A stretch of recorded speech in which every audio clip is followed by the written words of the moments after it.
if Jesus came back, would Jesus be black? Because so many people say Jesus wasn't white, or Jesus wasn't Caucasian. The Bible tells us he had hair like wool. He had feet like bronze or feet of brass or something. So like from the description in the Bible, the Savior was a person of color. I'm gonna compare this to the story of Moses. Because Moses was also a savior for his time. For me, in that story, Moses' mother did what she had to do for her family to survive. But literally, she did not put all her eggs in one basket.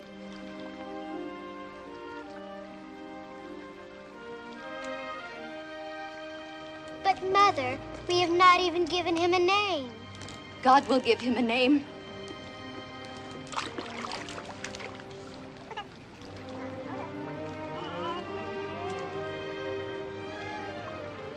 Moses was the product of her egg.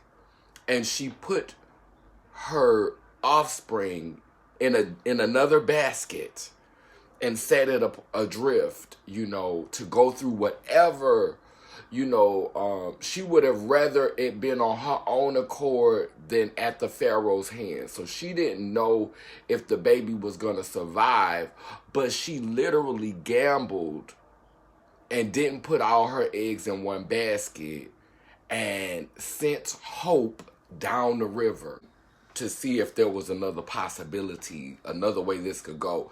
And later, she got a return on her faith, that ended up setting all of the people free. Israelites to take all the Israelites and leave Egypt. The Hebrews traveled day and night. During the day, they were led by the pillar of cloud, and in the night, pillar of fire. This way, none of them could lose their way.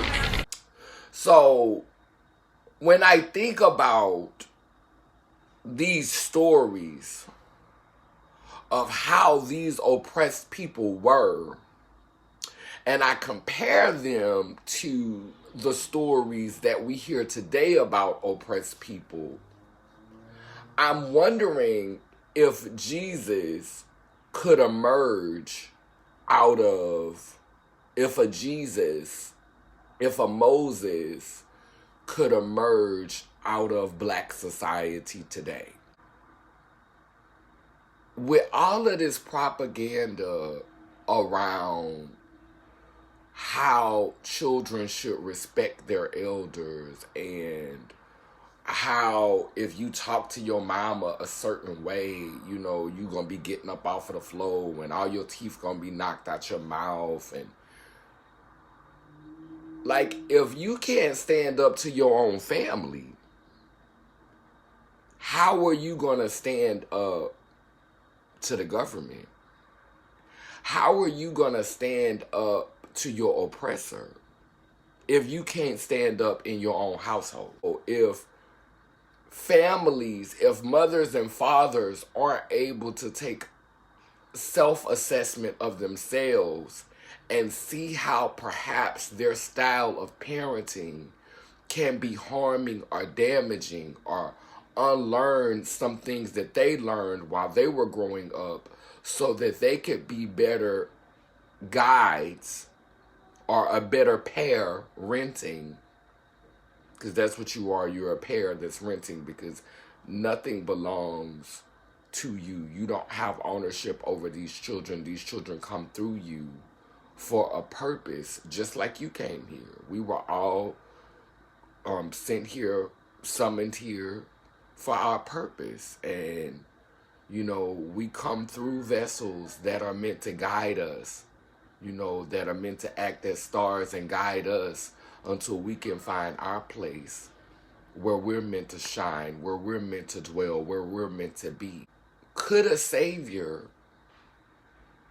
could somebody like Jesus, who at the age of 12 or 13 years old, went into the wilderness, which means that he went out into the world and learned about the world and traveled, to different places and to different parts of the known world to learn what he learned. Could a child that was set on a river to survive in a basket against the river, could that type of child come out of the black community in America? Could something like that come from blackness today? So we understand that Jesus might have been black and that Moses might have been black. But the question is, would they be black today? For me, it feels like our priorities are wrong. What we're most in pursuit of does not align with what it would take for a being with that much strength and that much power to emerge from our demographic.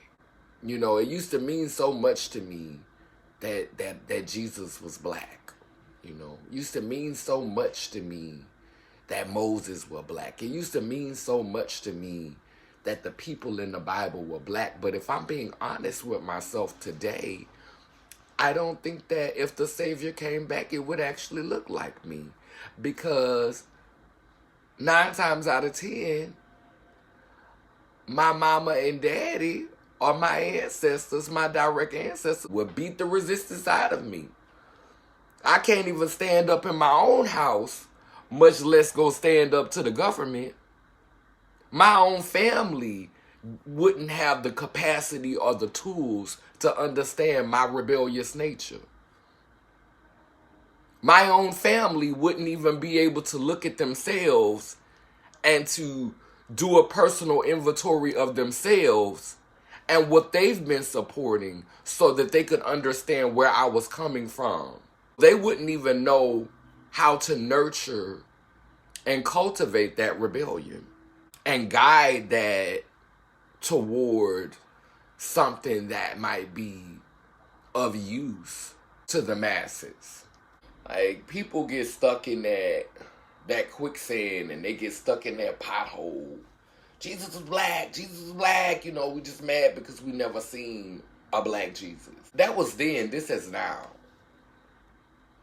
Can Jesus be black again? Can Jesus be Negro again? Can Moses be that today?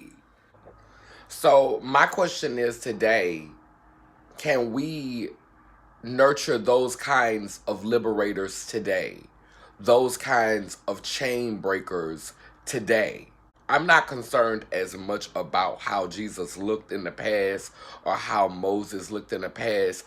I'm more concerned about, can we be a population of beings who are the gateways and the portals and the foundational environment and ground to cultivate the type of beings who could set us free one day, who could liberate us from the chains and the rat race that we've bound ourselves to in our pursuit of the material. Down but down that I say cool, it keeps spinning and turning. Iangani, Ianko Kalukalo, which means I am a child of God Goddess. And if I am, you know you are.